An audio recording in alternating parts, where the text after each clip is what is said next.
Hai semua, kembali lagi bersama saya Ruth Yanipar yang akan menemani teman-teman sekalian untuk membahas pemeriksaan akuntansi 2 atau audit 2. Dengan topik pembahasan kita kali ini adalah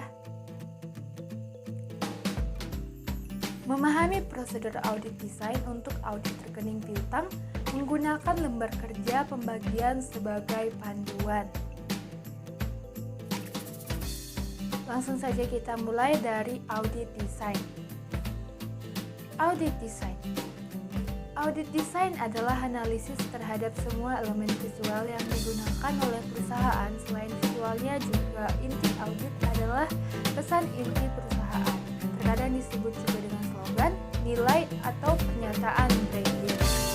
Kemudian kita membahas apa itu piutang. Piutang dalam bahasa Inggris adalah receivable, adalah salah satu jenis transaksi akuntansi yang mengurusi penagihan konsumen yang berutang pada seseorang, suatu perusahaan, atau suatu organisasi untuk barang dan layanan yang telah diberikan pada konsumen tersebut. Kemudian, kita harus memahami terlebih dahulu prosedur audit design untuk audit rekening piutang. Bagaimana? Itu tujuannya adalah untuk mengetahui apakah terdapat pengendalian intern atau internal control baik atas piutang dan transaksi penjualan, piutang dan penerimaan kas. Yang kedua, untuk memeriksa validity atau keabsahan dan authenticity atau keautentikan daripada piutang. Yang ketiga, untuk memeriksa collectibility atau kemungkinan tertagihnya pada piutang.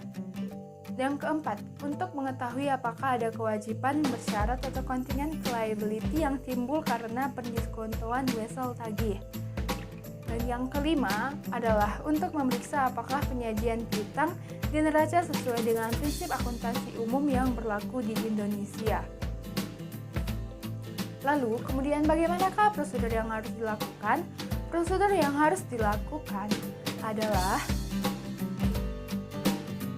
1. Mempelajari dan evaluasi internal control atas piutang dan transaksi penjualan piutang dan penerimaan. Yang kedua, membuat top schedule dan supporting schedule piutang per tanggal neraca.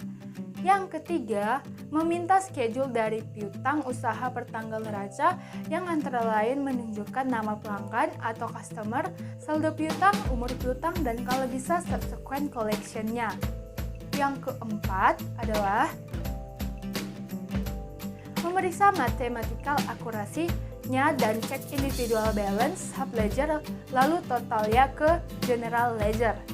Dan yang kelima adalah cek umur piutang dari beberapa customer ke sub ledger, piutang dan sales invoice. Yang keenam, kirimkan konfirmasi piutang.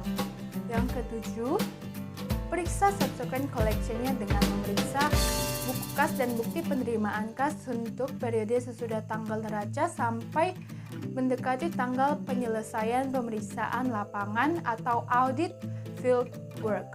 Dan yang kedelapan adalah periksa apakah ada wesel tagih atau not receivable yang didiskontoan untuk mengetahui kemungkinan adanya contingent liability atau kewajiban bersyarat. Yang kesembilan adalah periksa dasar penentuan allowance for bad debts dan periksa apakah jumlah yang disediakan oleh klien sudah cukup, dalam arti tidak terlalu besar dan tidak terlalu kecil.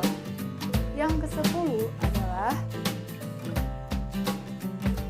tes sales cut off dengan jalan memeriksa sales invoice, credit note, dan lain-lain lebih kurang 2 minggu sebelum dan sesudah tanggal neraca. Periksa apakah barang-barang dijual melalui invoice sebelum tanggal neraca sudah dikirim per tanggal neraca. Dan yang ke-11 adalah periksa notulen rapat, surat-surat perjanjian, jawaban konfirmasi bank, dan correspondence file untuk mengetahui apakah ada piutang yang dijadikan sebagai jaminan.